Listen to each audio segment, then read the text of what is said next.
The iPad Generation 8 that just came out is a fantastic device, and by itself, it's a pretty powerful piece of kit. But what are some accessories that you can buy to make the experience even better? Like, they're over here. Let's find out. I didn't want to break it this time. What's up, everyone? I'm the Everyday Dad, and if I can figure it out, you can figure it out. So I want to start off this video by saying congratulations. If you bought an iPad, the good news is you don't actually need a single thing to make it great. If you want to use this as a content consumption device, this tablet will do everything that you want it to do. It's crazy good. But if you want to use this as less of like a bigger version of your phone, there are some accessories, and these are accessories that I use on a daily basis that take my iPad from just being that bigger screen for YouTube and really turn it into a productivity tool. Now, I've been using this in the last week in the way that I've been using my iPad Pro for, 6 months now, as this has been my productivity tool. I've been doing my calendar scheduling, email responses, script typing, all of my work besides my main video editing here on the channel has been done on the iPad Generation 8. And these are the accessories that I use to make that happen. Now, the first thing that I would say is almost required if you're gonna try to turn an iPad into a professional device, you're gonna need a couple of things. Now, one, this is my favorite thing that I found in recent memory, and this is just, I don't think that we've talked about this one before. We've talked about some of these accessories before, and this is not necessarily a specific item accessory. These are types of accessories that you should then look and find the best price that fits your budget on each category. But this is a specific stand that we have not talked about before. But so to set up a computer of almost any kind is like a productivity tool, one of the bases that you need is a base, right? So I like having little travel stands like this if I'm gonna have like a computer setup. Now, I do normally run on a Magic Keyboard for my iPad Pro, and that acts like a stand for my iPad Pro. However, the standard iPads don't have that kind of device. So getting a little stand like this so you can get the iPad facing you and up just makes it like more ergonomic to look at it. Nobody wants to look down like this at a little device. It makes it so uncomfortable. It'll hurt your back, it'll hurt your wrist, it hurts everything. So having a stand like this one is from a company called Noaxi. I'm sure there's hundreds of these things on Amazon if you were to look for them, but it's just a little travel stand that I was actually using this with the Microsoft Duo, but it got repurposed to the iPad. This little thing is fantastic, but that means you need another, we're building a base, we're building something around it. So the next thing I would say is you really need a keyboard. Now, you don't need a keyboard that's as expensive as the Apple Magic Keyboard. I would say this is definitely overkill when the keyboard costs, a third of what the iPad costs. But being able to have it set up where you've got your iPad ready to go, and then you've got your keyboard for answering all your emails or all the work that you're doing, this right here is a good setup. If you're gonna get one kit to make the iPad into a functional productivity device, it is 100% some kind of a keyboard and some kind of a stand. And right here, you can do everything. Everything. Now, what I would say, if you're trying to take this to the next level of productivity, if you're gonna do this, and one of the real big benefits of iPadOS since iPadOS 13 is you get real mouse support. And I don't mean that really weird accessibility mouse support. I mean, you get all mouse support. So I've got a variety of mice here from different price points that you can consider, and all of these work really well. The Logitech MX Master 3, this is probably the best mouse on the market. It's expensive, but for the price, I don't think you could find anything else that's better than this mouse. It's ergonomic, it fits in the hand really well. It's got two modes of scrolling. You can scroll vertically or horizontally. This mouse, it is the best mouse that you're gonna find, but you don't wanna spend that much necessarily. You can also get something like the Apple Magic Mouse, and that's not a very popular choice. You could also get something cute like the Logitech Pebble. This is a friendly little mouse that does have scroll, it does have double clicks, it can be Bluetooth or wireless, you can do either. This is just a fun little portable mouse that I've been throwing in my bag. If I could only pick one mouse out of all of these mice and I wanted to do video editing, I'd probably go with the Magic Mouse. You just kind of got to learn to figure out how to use this, but it's the way that, since you get a lot of the same gestures on this as you do on the screen here, the Magic Mouse is it's probably the best option if you're just looking for one thing. But if you're just looking for a little cheap travel setup, the Pebble works great, and you can set it up with a cheap little stand, a cheap little $15 Bluetooth keyboard, this thing, and you don't need anything else. This is a straight up legit productivity powerhouse. Productivity powerhouse. Productivity powerhouse, productivity powerhouse, productivity powerhouse, productivity powerhouse, productivity powerhouse. I said it 5 times fast. honestly, I didn't think I was gonna be able to. So yeah, this is the way that I would start it off. But you've got your initial base of things. You now are a productivity monster with your iPad. But you just want one thing, and you don't necessarily want to buy a whole bunch of things, and you do have a little bit more money to spend. I would say maybe then get the Smart Folio keyboard from Apple. Now, I don't, of all the Smart Folio keyboards like you can get for the iPad Pro, probably the new iPad Air, this is my least favorite one. I don't really like the way that this is set up, where you have to do like this weird fold around thing, and then it's supported. Can you see this? It's like supported by this triangle, and then to get it back in, you have to do like this folding, flipping around thing. I don't like it as much, but if you are just looking for something to be a protector for the screen and a keyboard at the same time, it's really hard to say anything bad about this. This is actually the one that I used for a very long time on my iPad from last year, the iPad Generation 7. This is what I typed all of my scripts on. This is what I did all of my camera control. Back when I used to use the Lumix GH5 and I needed camera control, this did everything for me, and I used this keyboard, but you can hear that? That typing drove my wife crazy, and for the sake of my marriage, I had to abandon this as a keyboard. And again, it's fine, it's okay. It does have very nice protected keys. The typing experience isn't terrible, but it's just, I don't really like this. If you're trying to do real work, get the keyboard, get the mouse, and then if you're trying to protect your screen too, you can get something like this. Now this is obviously the iPad mini, but the way that I'm gonna show this is for this, I don't have the screen protector like this, but they make the exact same one for the iPad, and it's basically the same thing without the keyboard, and it's just a little stand.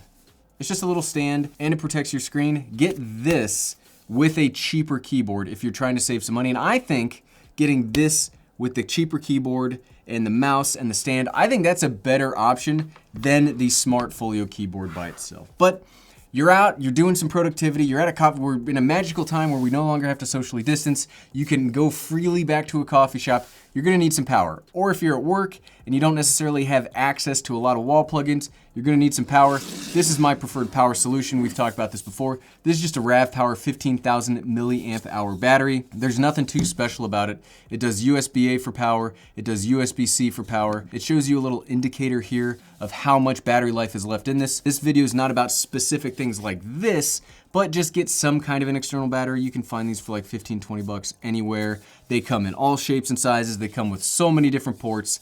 Get one of these because this will keep you going as you're out working if you can't find a wall to plug into. Batteries, gotta always have a battery. So something else that you always gotta have when dealing with an iPad is dongles. So I have an assortment of little connectors right here, and because one of the things that sucks about the iPad Generation 8 that I'm not so thrilled about, I'm very excited to see the iPad Air 4 come and fix this. It does have lightning. You'll see this is an assortment of lightning connectors. We've got the lightning to SD card, lightning to HDMI with USB-C, and the lightning to headphone. You don't really need lightning to headphones since this has a headphone jack. It's a lightning dongle that I decided to grab with me. And you can get a dongle like this. This is the dongle that I bring if I am trying to do like some kind of importing. This is just a cheapo. Does it say what? I don't even remember where like this brand is. But this has USB-A, it has SD and micro SD, and it has USB-C. So you can do a lot of the same that you'll get here. You won't get any HDMI because it's not USB-C. There's only so much you can get out of lightning because lightning sucks. If you're trying to physically connect something to the iPad, or you're trying to import footage from like an SD card, you will need a dongle. Here are my assortments of dongles that I'll leave a few in the description below. You got all this stuff, you're gonna need a way to cart it around, right? So I love recommending this. I try to recommend this in every video. No, Native Union does not sponsor me, but this is my favorite. I have a whole bunch of bags to carry around accessories because I love accessorizing my gear. And so you need some kind of a bag to carry it around. And this is easily my favorite accessory case. I think I've been talking about this for 7 or 8 months now. But this is a high quality accessory bag. You can see it can fit everything in here. You can fit some AirPods that we'll talk about here in a second. You can fit your chargers. You can fit like pencils, you can fit all sorts of SD cards, you can fit everything in here. And the best part about this thing is it has legit zippers. Now, you can't tell if these are YKK or not. When's the last time we got to talk about YKK zippers? If you don't know, YKK zippers are the best zippers that you can find. Are these YKK? I don't think these are YKK, but they are fantastic. They got a great bite to them. Listen to this. You can also see that the zipper, like right here, it's got a water resistant like taper to it, which is fantastic. I won't say waterproof, but it's water resistant. One of the things, if you're looking at bags or you're looking at clothing or any kind of like tailored gear, you want to look at the seams. These seams are fantastic. It's not double seamed, but it's not that expensive of a device, and it's not built to be like that rugged. It also has a nice little pouch here on the end. I love it. I recommend this thing so much. This has been everywhere with me. I keep all of my, every time we make this video, I have to dump all the accessories that I normally keep in this bag so I can be like, check out this bag, because you can put everything in it. I love it, I love it, I love it. So let's say you are at work or you're in a place where you can have like a wall adapter. Let's start talking about some of my favorite wall adapters. So this is an Anker USB-C wall adapter. So this is a little bit faster of a charging than the standard one that comes from Apple. Plus it is very much like the one that comes from Apple, like we saw in the unboxing video. That is a USB-C to Lightning. It's no longer USB-A, so you can use that same cable here. It is a little bit bigger than the included Apple one, but I find that it charges my devices so much better. And I don't know. Just looks nice. I like that it folds in like that. It's just a good all-around device. But if you do like USB-A, or you're traveling with like your family and your wife needs to charge all of her devices and you would like to just get one of these like 4-prong USB-A chargers. I know they have USB-C versions out there. This is just a cheapo one I bought from Insignia. It's just 4 USB-A. It lets you charge like your iPad, your wife's iPad, your watch, her watch. Save some of the wall adapters for charging phones. These two things, awesome, awesome, awesome. One of the benefits of having, we've already talked about a few of the other accessories that you could use for like the iPad ecosystem. What I really like, we're not talking about the Apple Watch. I'm pointing to my Apple Watch over there. You can see my sweet watch stand right here. I'm not talking about the Apple Watch as much because what I will say for like the best accessories, AirPods. Now you don't have to get the AirPod Pros like I have. The AirPod Pros are fantastic, noise canceling. Very easily lets you listen to whatever you want and not be bothered, especially if you're on a meeting or something like that. But AirPods, if you can get the standard ones, they're fine too. These are the best accessory for any Apple device. And I know I am a bit of an Apple fanboy. I talk about Apple stuff all the time, right? But the AirPods are something special. If you only have an iPad, maybe you have an iPhone, these go with every Apple device, whether it's MacBook, iMac, iPad. Just get the AirPods. Get the AirPods. Maybe we'll make a whole video just about AirPods because they're wonderful. And then we got some other miscellaneous things. If you are trying to transfer files, because the iPad, like the standard iPad doesn't, you only get 32 gigabyte or 128 gigabyte. You don't get that much storage space. So maybe get like a solid state drive or some kind of external drive that you can use to transfer. This is the T7.